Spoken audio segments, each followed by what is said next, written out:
सभी को नमस्कार। मैं राजेश पायलट गवर्नमेंट कॉलेज लालसोट दौसा से असिस्टेंट प्रोफेसर बिन्नी साहू इतिहास से आज हम बीए सेकेंड ईयर के प्रश्न पत्र फर्स्ट मध्यकालीन भारत के अंतर्गत फिरोज शाह तुगलक के बारे में पढ़ेंगे। फिरोज शाह तुगलक का कार्यकाल हम बात कहें तो 1351 से लेकर के 1388 तक का इसका शासनकाल है। और फिरोज के जो शासन है उसको जानने के लिए जो ऐतिहासिक सोर्सेज हैं उसमें तारीख है फिरोज शाही शम्स ए अफीफकृत, एक है तारीख फिरोज शाही शम्स ए अफीफकृत, दूसरी है तारीख फिरोज शाही जिसे फुतूहत फिरोज शाही भी कहा जाता है। वो फिरोज की आत्मकथा है, वो स्वयं फिरोज ने भी लिखी है। इसके अतिरिक्त जियाउद्दीन बर्नी की किताब है तारीख फिरोज शाही, ये भी एक अन्य कृति है। अब हम बात करते हैं फिरोज शाह तुगलक की प्रशासनिक नीतियों के बारे में। इसके अंतर्गत हम सबसे पहले पढ़ेंगे फिरोज शाह तुगलक का राजत्व सिद्धांत। इसके अंतर्गत हम सबसे पहले बात करेंगे फिरोज शाह तुगलक का राजत्व सिद्धांत कैसा था, क्या वह मोहम्मद बिन तुगलक के समान था या अलाउद्दीन खिलजी के समान था, उसकी तुलना हम इसके अंतर्गत करेंगे। देखिए, मोहम्मद बिन तुगलक का और अलाउद्दीन खिलजी का और बलबन का यह राजत्व सिद्धांत काफ़ी मिलता जुलता था क्योंकि उन्होंने स्वयं को देवताओं के तुल्य माना था। लेकिन इसके विपरीत फिरोज शाह तुगलक का जो राजत्व सिद्धांत था वह ट्रस्टीशिप के सिद्धांत पर आधारित था, यानी कि स्वयं को राज्य का ट्रस्टी मानना और उसके आधार पर ही लोगों की सेवा करना। तो उसके लिए उसने क्या करा, खलीफा एवं उलेमाओं के प्रति उसने सम्मान दर्ज किया और उनसे अधिक से अधिक सम्मान प्राप्त करना शुरू कर दिया। इसके अलावा जो सुल्तान है वह समय समय पर खलीफा तथा उलेमाओं को उपहार देना उसने प्रारंभ कर दिया गया। उनकी जो सेवाएं हैं वो भी उसने अधिक से अधिक बढ़ा दी गई। दूसरा कारण हम बताते हैं कि इससे जो फिरोज है राजत्व सिद्धांत के अंतर्गत उसका सांप्रदायिक राज्य व्यवस्था को उसने अपनाया। इसके लिए उसने क्या करा कि जो प्रशासन की नीतियां हैं वो मुसलमानों को केंद्रित करके बनानी शुरू की गई और मुसलमानों को जो नीतियां हैं उससे दूर रखना शुरू कर दिया गया।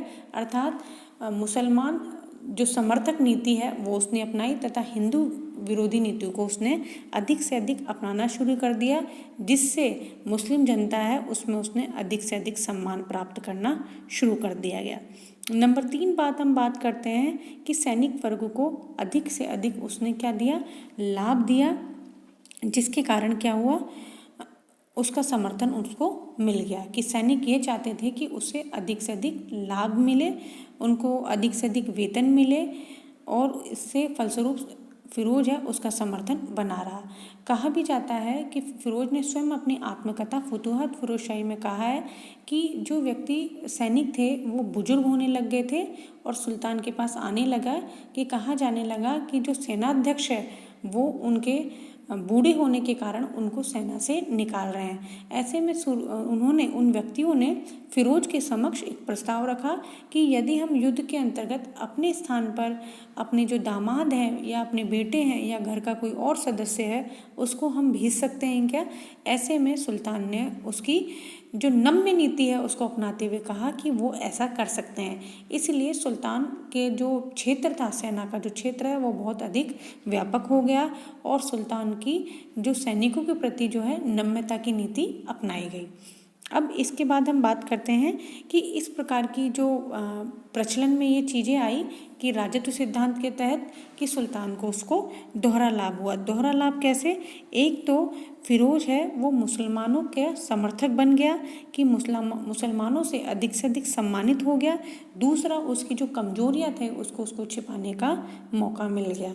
नंबर 2 हम बात करते हैं जो है प्रशासनिक नीतियों के अंतर्गत उसकी कर प्रणाली का पुनर्गठन। देखिए, कर प्रणाली के अंतर्गत हम बात करेंगे फिरोज शाह तुगलक ने जो 24 प्रकार के जो कर चल रहे थे उनको हटा करके केवल 4 कर है उसको उसने अपनाया।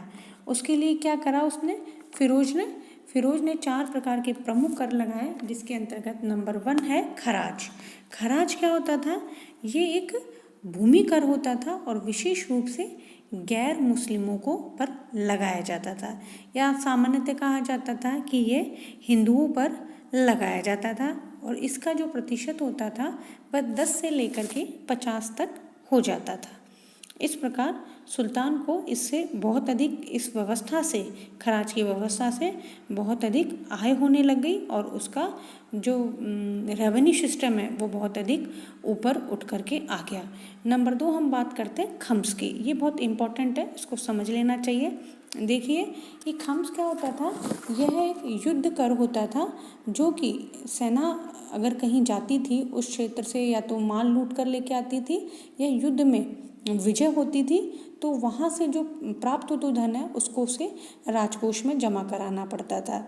यह इसके अंतर्गत 1/5 भाग राजकोष में जमा किया जाता था और 4/5 भाग सैनिकों में बांट दिया जाता। हालांकि कहीं ऐसे सुल्तान हुए थे दिल्ली सल्तनत में जिन्होंने इसके विपरीत करा।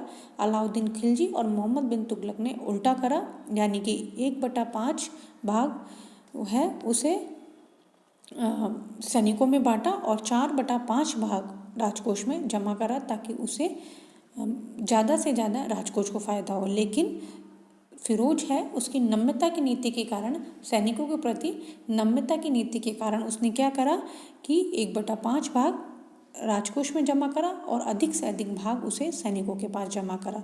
तो कुल मिलाकर के खम्स क्या था, एक युद्ध कर था जो युद्ध में प्राप्त होने वाला या लूटा गया माल होता था। नंबर 3 बात हम बात करते हैं जजिया की। जजिया अपने आप में एक प्रासंगिक भी हम कह सकते हैं, और इतिहास के अंतर्गत बहुत ही प्रासंगिक मुद्दे के रूप में, और मध्यकालीन भारत को जब हम पढ़ते हैं और आधुनिक काल में भी जब हम पढ़ते हैं तो जजिया उभर करके एक बिंदु आता है। आखिरकार ये जजिया क्या है? देखिए जजिया है, यह एक जो मुस्लिम राज्य है उसमें गैर मुसलमानों से, विशेष रूप से हिंदुओं से लिया जाने वाला कर था। यह जो कर है ये मुस्लिम होने पर, मुस्लिम जो राज्य है वो ये दावा करता था कि उस क्षेत्र के अंतर्गत जो हिंदू हैं उनसे लिया जाना उसके लिए उसका एक नैतिक दायित्व है। व्यक्ति को उस क्षेत्र के अंदर जो गैर मुस्लिम व्यक्ति है उसको वो देना चाहिए। यह कर महिला, बच्चों, वृद्ध से सामान्यतः नहीं लिया जाता था। लेकिन फिरोज शाह तुगलक, देखिए बहुत इंपॉर्टेंट है, कहीं आरएस एग्ज़ाम में पूछा भी गया है और कहीं एग्ज़ाम में से पूछा गया है, संभावना भी है कि सल्तनत कालीन कौन सा शासक था जिसने ब्राह्मणों तक पर भी जजिया लगाया। सामान्यतः अन्य सुल्तान हैं उन्होंने इसको मना किया है कि लगाने के लिए, कि ये नहीं लगाया जाए, लेकिन उसने उस पर ब्राह्मणों तक पर भी जजिया कर लगाया गया। ऐसा सुल्तान है फिरोज शाह तुगलक। तो फिरोज शाह तुगलक ने महिलाओं, बच्चों, वृद्धों पर भी, ब्राह्मणों पर भी जजिया कर लगा दिया गया था, जबकि सामान्य दृष्टि पर ऐसा नहीं लगाया जाता था। इसके अलावा फिरोज ने इन 4 करों के अलावा हक ए शर्ब नाम एक सिंचाई कर भी लगाया गया था, जो कि 10% था। इसके अलावा उर्श नाम का एक भूमि कर भी लगाया था, जो मुसलमानों से लिया जाता था, जो उसकी आय का 10% होता था।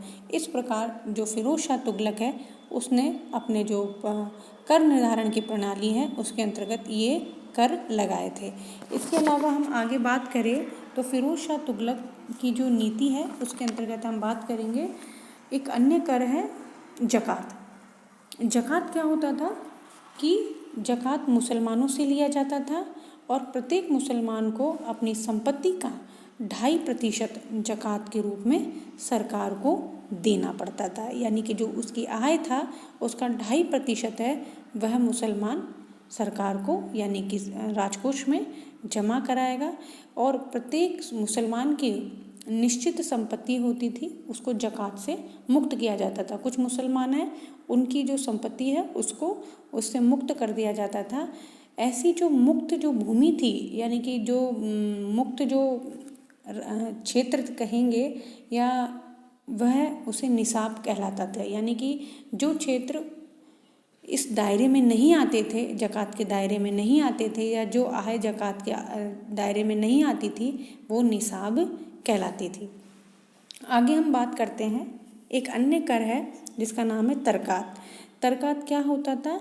यदि कोई व्यक्ति है वह अपने जीवन में अपना कोई उत्तराधिकारी नहीं छोड़ता है, ऐसे में उसकी मृत्यु हो जाती है तो ऐसे व्यक्ति की जो भूमि है वो राज्य अधिग्रहण कर लेती थी और उसे राजकोष में जमा कराना पड़ता था, वह तरकात कहलाती थी। अब हम आगे बात करेंगे फिरोज के द्वारा बनाई गई जो नहरों का निर्माण या फिरोज द्वारा जो नहर पद्धति है उसके बारे में हम चर्चा करेंगे। देखिए, पहली बार सिंचाई हेतु नहरों का निर्माण गयासुद्दीन तुगलक के समय किया गया और उसके पश्चात जो फिरोज शाह तुगलक है उसने उसमें प्रसार की नीति अपनाते हुए आगे कार्य किए। तो फिरोज शाह तुगलक ने द्वारा सिंचाई के उद्देश्य से अपने शासनकाल के अंतर्गत अनेक नहरों का निर्माण कराया गया। इन नहरों का जो निर्माण है उसका उल्लेख वह अपनी स्वयं की आत्मकथा में भी कहता है।